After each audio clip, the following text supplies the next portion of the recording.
আসসালামু আলাইকুম। Welcome to my channel. Engineering ও ভার্সিটি ভর্তি প্রস্তুতির পর্বে আপনাকে জানাচ্ছি স্বাগতম। তো আজকের আলোচ্য টপিকে অর্থাৎ পার্ট 4 এ থাকছে ম্যাট্রিক্সের উপাদান সংখ্যা নির্ণয়। তো এই টপিক থেকে বুয়েট সহ আরো বেশ কিছু বিশ্ববিদ্যালয়ে কোশ্চেন আসছে। তো আমরা সেটি দেখব। তো নরমালি ম্যাট্রিক্সের উপাদান সংখ্যা বের করার ক্ষেত্রে ক্রমও ঠিক থাকে বা ক্রমের কথা উল্লেখ থাকে, কিন্তু এই উপাদানের ক্ষেত্রে ক্রমের কথা উল্লেখ থাকবে না। তো চলুন ভিডিও শুরু করি। আর শুরু করার আগে যে আমার প্রিভিয়াস আরো 3টি পর্ব আছে সেই পর্ব দেখার অনুরোধ রইল, কারণ প্রত্যেকটা পর্ব আপনি ভালোভাবে দেখলে অবশ্যই আপনার একটি ভালো প্রস্তুতি হবে। আর প্রত্যেক পর্বের ভিডিও নিচে ডেসক্রিপশন বক্সে দেওয়া আছে।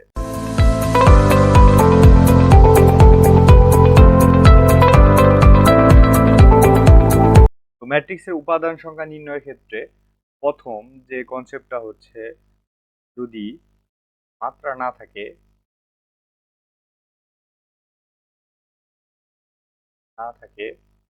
তাহলে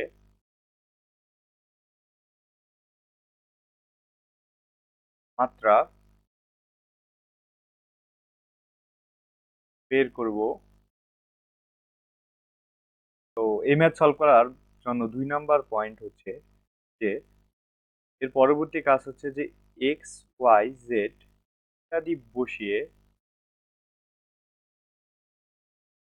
গুণ করে সমাধান করব। আমরা যদি এখন একটি এক্সাম্পল দেখি, এই ম্যাথটি বুয়েট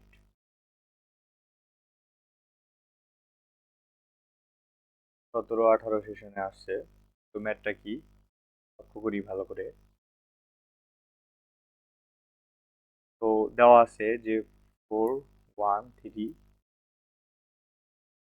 কলাম বিশিষ্ট মান, এবং সেই সাথে গুণ আছে এ, এবং এটা দেওয়া আছে 4 8 4 1 2 1 -3 6।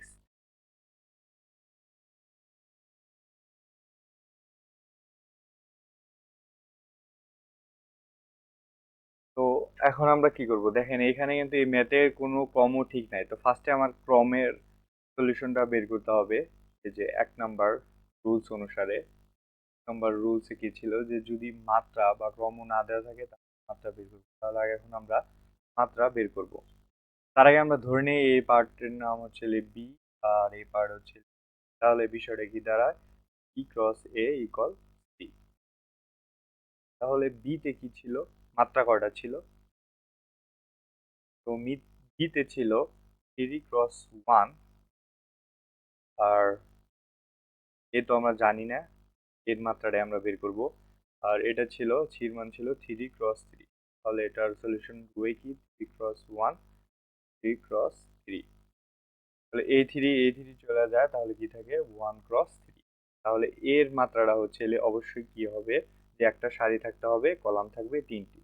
তো আমরা ধরলাম যে এর মান কি ইকুয়াল 2 নাম্বার শর্ত অনুসারে কি করব, এখানে লক্ষ্য করুন যে এক্স ওয়াইটা দিয়ে গুণ করে সমতা করব। অর্থাৎ আগে আমরা এক্স ওয়াই জেড ধরবো, কারণ এ কি এক্স্যাক্টলি তো জানি না আমরা, এর মানই তো আমাদের বের করতে হবে। তাহলে প্রথম সারি, তাহলে 3টা কলাম, তাহলে 3টা কলামের মান ধরলাম এক্স ওয়াই জেড। এখন আমরা জাস্ট কি করবো, যে এই জায়গায় ওই এক্স ওয়াই জেড এর মান বসাবো, বসানোর পরে এটার সাথে সমতা করে আমরা অ্যান্সার বের করব। তো দেখেন খুবই একদম বোর্ডের ম্যাথমেটিক হবে, কিন্তু খুবই সহজ। তাহলে আমরা বসাই 4 1 3 গুণন x Y Z call -4 8 4 1 2 1 3 6 3।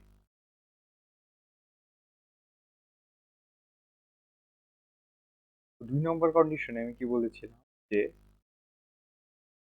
X Y Z ইত্যাদি গুণ করে সমতা করব।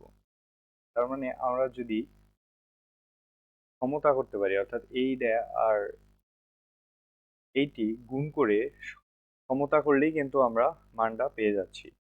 তো আমরা জানি যে যখন সমতা হবে, সমতা হওয়ার পরে এ পাশের প্রথম সারি আর এ পাশের প্রথম সারির মান সমান হবে। আমরা পার্ট অনে এটি দেখেছিলাম। তাহলে আমরা তো জাস্ট একটা সারি গুণ করলে এই মানটা কিন্তু আমরা পেয়ে যাচ্ছি। যেমন ধরেন 4x 4y 4z, আর বাকিগুলো করার দরকার নাই, জাস্ট এই পাশে করতে হবে। আর এই পাশে তাহলে প্রথম সারির মান কি কি আছে, মানে 4 8 4। তাহলে এই 4x এই -4 এর সমান হবে 4y এই 8 এর, আর 4z 4 এর। আমরা জাস্ট লিখি 4x -4 মান কি আসে -1, আর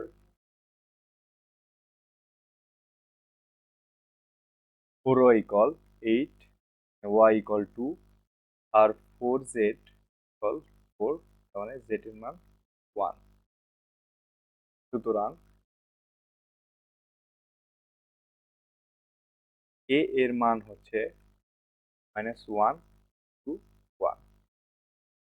আমরা জাস্ট এটাকে আবার রিভিউ করি। কি বলছিলাম যে প্রথমে যদি মাত্রা না থাকে তাহলে মাত্রা বের করতে হবে, এরপর এক্স ওয়াই জেড ইত্যাদি গুণ করে চেষ্টা করবো।